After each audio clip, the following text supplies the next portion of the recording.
Hi there, my name's Annalise Mitchell. In today's presentation I've decided to begin with a bit of footage of myself, so not only do you get to see what I look like, but the video also feels more personal. So, let's begin the presentation. Welcome to Week 3 of ED 2491. The focus of this week's presentation will be learner diversity and inclusive classrooms. Therefore, you'll be finding out what you need to know about your learners before you begin planning your lessons. To do this, you'll be examining developmental and learning theories as you touched upon in ED 1421. However, you will now appreciate that not all children in our classes are the same and that we need to learn about their learning styles and learning preferences. This is because planning lessons for individual learners influences the teaching strategies you will use, the content you will choose, and how you organise your classroom, plus how you use your time and assessment. By catering for a diverse classroom, you'll be demonstrating inclusivity, which is a core concept in Education Queensland's productive pedagogies. Now, to understand how to create an inclusive classroom, you'll need to investigate the data you'll be collecting about your learners. You'll also explain how knowing your learners impacts upon what you do in the classroom. You will explain the developmental and learning theories and be able to explain learner diversity. Lastly, you'll be able to explain what an inclusive classroom looks like and the teaching strategies that teachers use in such a classroom. To create an inclusive classroom, it is essential to know about your learners. This is because knowing who your students are as individuals affects every aspect of your interaction with them. In fact, knowing your students well will influence the way you relate with them, the way you select learning materials, such as the content, the way you teach to develop the knowledge, skills, attitudes and values they need to learn, and also the way you organise students into groups, and how you manage their behaviour in your classroom. This is why it is so important to know who your learners are, what they are interested in, and what they do not like.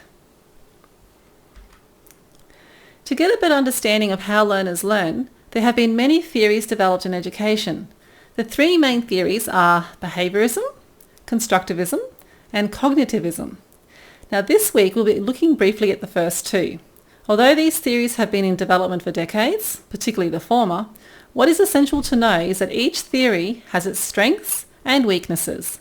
Neither theory can be applied strictly without neglecting some aspects of the learning process. Nevertheless, these theories will inform our practice, and how we teach is based on how we think people learn. So, the behaviourist school of thought focuses on what can be observed, which is the observable behaviours.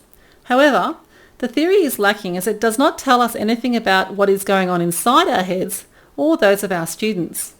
Now, to recap just quickly from ED 1421, the behaviourist theory is based on the stimulus response concept.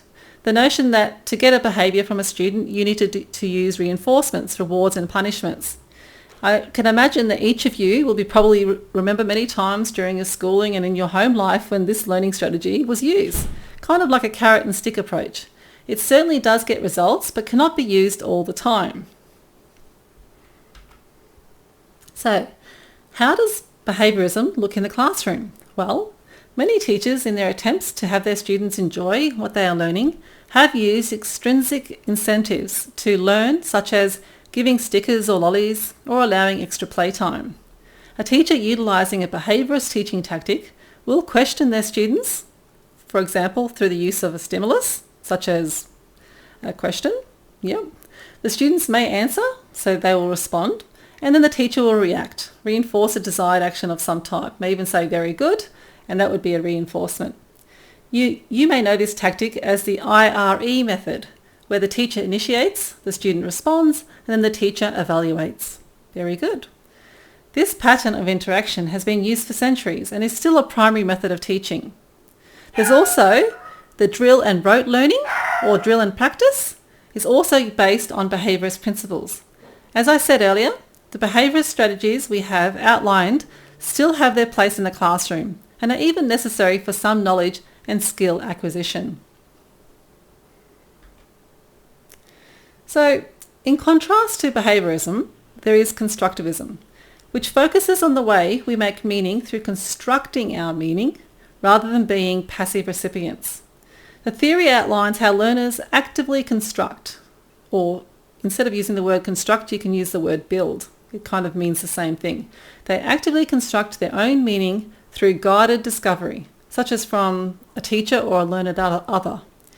The key words here is actively constructs, as learners are deemed to be active in the process of learning. And they also become somewhat like a teacher. They are involved in the process of constructing their knowledge and skills, rather than just passively receiving the knowledge. So how does constructivism look in the classroom? In a constructivist classroom, the teacher knows what the child already knows and then constructs activities to take the child further, such as in the zone of proximal development, where the teacher scaffolds the child's learning from one level to another. Therefore, in a constructivist classroom, knowledge needs to be actively constructed through scaffolded activities, as a child is not passive. The learning activities may also include groups to negotiate and construct meaning as a group. Constructivism has become a very popular theory because it is believed to foster critical thinking and to create motivated independent learners. So, a knowledge of these theories is essential if we're going to cater for the diverse classrooms we teach in the modern world. So, what is diversity? According to Groundwater, diversity is the range of differences that encompass such cultural factors as ethnicity, gender, language, ability, and special needs. But there's also many more things as well.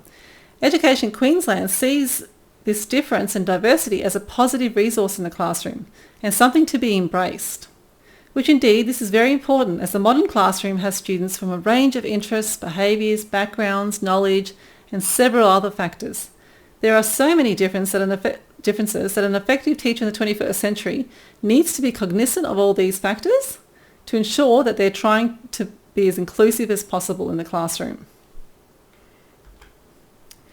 So, an awareness of student diversity immediately presupposes an awareness of how each child learns. As each child is different, they each have what is known as a learning preference, a way they like to learn. Many frameworks have been designed to help understand what are our students' learning styles or preferences. The most common is Gardner's multiple intelligences, such as visual spatial preference, the logical way of learning, and the musical way of learning, and many more. Another is the VAK learning style, which is known as visual, auditory, or kinesthetic learning. And I'm sure that a lot of you are familiar with these already and have positioned yourself according to particular learning styles.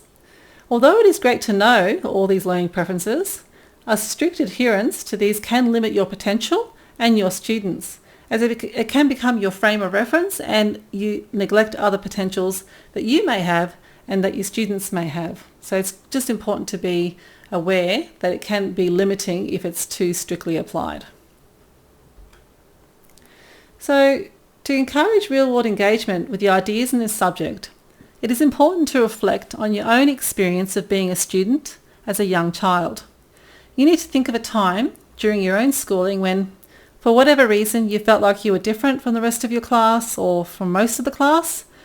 In this week's session, you'll discuss the following. You will describe an occasion or time that you felt different from others. You'll think about what made you different or how you felt about being different. You'll also discuss what your teacher's response and how did you react to your teacher's response. If you have never experienced any of these things, then you can tell a story about somebody else that you may know that has gone through it.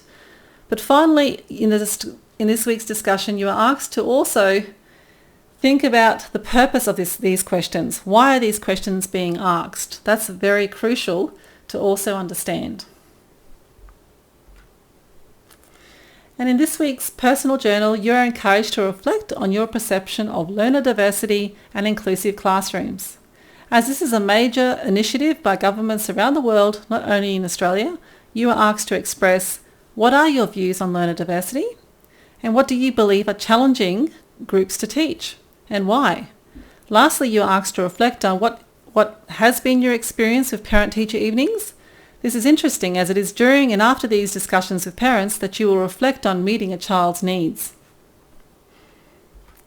So to summarise this week's topic, we have learnt that we must cater as much as possible for learner diversity in the classroom, particularly if we want to meet the Productive Pedagogy's guideline of inclusivity.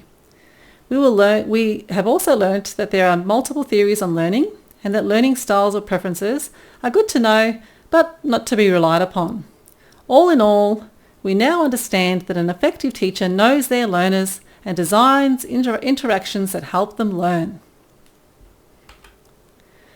If you have any further questions, please post questions about the subject or this module in the frequently asked questions located in LearnJCU or contact me directly via my email. Also, see the subject outline, the LibGuide, LearnJCU and Facebook for further contact details and information about this subject. And let's not forget the Learning Guide as well. Thank you for listening to Week 3 Learner Diversity and Inclusive Classroom video. Next week I'll present a video for Week 4, Lesson Planning and Outcomes. Please subscribe and comment as any feedback is appreciated. Thank you. That concludes our presentation for today. Thank you for listening. See you next time. Bye for now.